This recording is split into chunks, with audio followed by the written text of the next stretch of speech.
আসসালামু আলাইকুম everyone. Job circular today YouTube চ্যানেলের পক্ষ থেকে সকলকে জানাচ্ছি শুভেচ্ছা। আশা করি সকলে ভালো আছেন। কর কমিশনারের কার্যালয় কর অঞ্চল ১৯ ঢাকাতে চাকরির একটি নোটিশ প্রকাশিত হয়েছে। এ সংক্রান্ত সকল বিষয় আপনাদের সাথে বিস্তারিত আলোচনা করব। কোন পদে কতজন নিয়োগ দেওয়া হবে, শিক্ষাগত যোগ্যতা কী কী লাগবে, কীভাবে আবেদন করবেন, সমস্ত বিষয় A to Z বিস্তারিত আপনাদের সাথে আলোচনা করব। তো অবশ্যই ভিডিওটি না টেনে সম্পূর্ণ ভিডিওটি দেখবেন। মূল ভিডিওটি শুরু করার আগে সকলের কাছে ছোট্ট একটা রিকোয়েস্ট, যারা এখনও চ্যানেলটি সাবস্ক্রাইব করেনি তারা অবশ্যই চ্যানেলটি সাবস্ক্রাইব করে আমাদের সাথেই থাকবেন। তাহলে চলুন মূল ভিডিওটি শুরু করা যাক। তো নোটিশটি 12/5/2024 প্রকাশিত হয়েছে।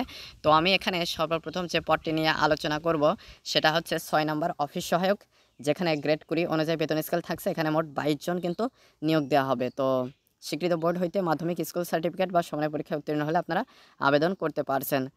5 নাম্বার হচ্ছে অফিস সহকারী কাম কম্পিউটার মুদ্রাক্ষরিক, যেখানে গ্রেড 16 অনুযায়ী বেতন স্কেল থাকছে। এখানে মোট 22 জন নিয়োগ দেওয়া হবে।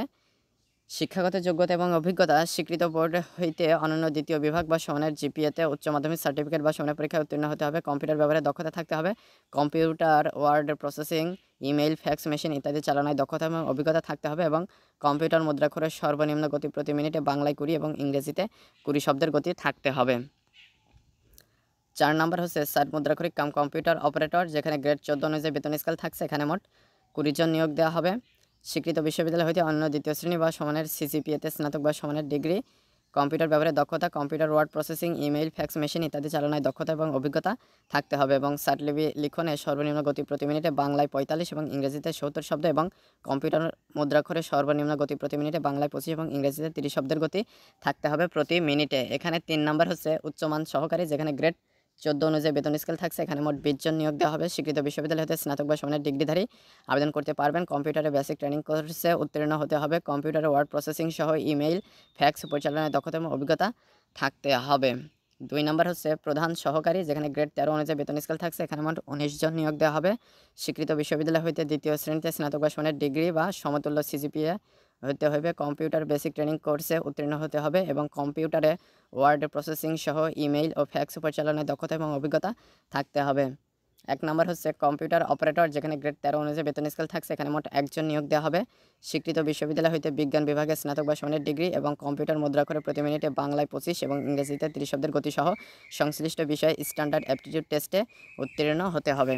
তো এই পদগুলোই রয়েছে। যারা আবেদন করতে চান অবশ্যই অনলাইনের মাধ্যমে আবেদন করতে হবে এবং আপনাদের বয়স 30/4/2024 এই তারিখ অনুযায়ী 18 থেকে 30 বছরের ভিতরে থাকতে হবে। তবে বীর মুক্তিযোদ্ধা, শহীদ বীর মুক্তিযোদ্ধা এবং শারীরিক প্রতিবন্ধীদের ক্ষেত্রে 18 থেকে 32 বছর পর্যন্ত বয়স শিথিলযোগ্য। বয়স প্রমাণের ক্ষেত্রে কোনো প্রকার এফিডেভিট গ্রহণযোগ্য হবে না। তো আপনারা যারা আবেদন করতে চান, আপনার যে কোনো একটা ডিভাইস থেকে একটা ব্রাউজার সিলেক্ট করে tax19.teletalk.com.bd ওয়েবসাইটে প্রবেশ করে আপনারা খুব সহজেই আবেদন করতে পারবেন। অনলাইনে আবেদনপত্র পূরণ এবং পরীক্ষার ফি জমাদানের শুরুর তারিখ এবং সময় 16 মে 2024 সকাল 10টা থেকে শুরু হবে এবং 30 মে 2024 বিকাল 5টা পর্যন্ত চলবে। উক্ত সময়সীমার মধ্যে ইউজার আইডি প্রাপ্ত প্রার্থীগণ অনলাইনে আবেদনপত্র সাবমিটের সময় থেকে পরবর্তী 72 ঘন্টার মধ্যে এসএমএসে পরীক্ষার ফি জমা দিতে পারবেন। আপনারা আবেদন ফর্মটা সাবমিট করার পরে এসএমএস করার মাধ্যমে টাকা জমা দিতে হবে।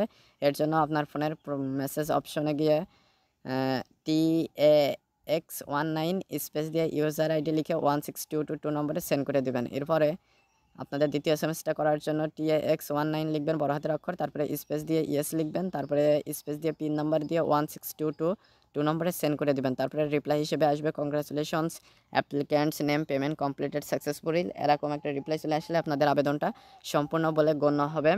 তো আপনারা ফর্মটা সাবমিট করার সময় যে ফোন নাম্বারটা দিয়েছেন সেটা সবসময় চালু রাখবেন, কারণ পরবর্তী নির্দেশাবলী এসএমএস করার মাধ্যমে ওই ফোন নাম্বারে আপনাদেরকে জানিয়ে দেওয়া হবে। তো ইনবক্সগুলো চেক করবেন আর এই টাকা দেওয়ার ক্ষেত্রে অবশ্যই টেলিটক সিম ইউজ করতে হবে। তো আশা করি মূল বিষয়টা বুঝতে পেরেছেন। তো আজকের ভিডিওটি এ পর্যন্তই। ভিডিও সংক্রান্ত কোনো মতামত থাকলে অবশ্যই কমেন্ট করে জানাবেন। আর যারা চ্যানেলটিতে নতুন এবং যারা এখনও চ্যানেলটি সাবস্ক্রাইব করেনি তারা অবশ্যই চ্যানেলটি সাবস্ক্রাইব করে আমাদের সাথেই থাকবেন। তো পরবর্তী ভিডিওতে কথা হবে। আজকে এ পর্যন্তই। ধন্যবাদ সবাইকে।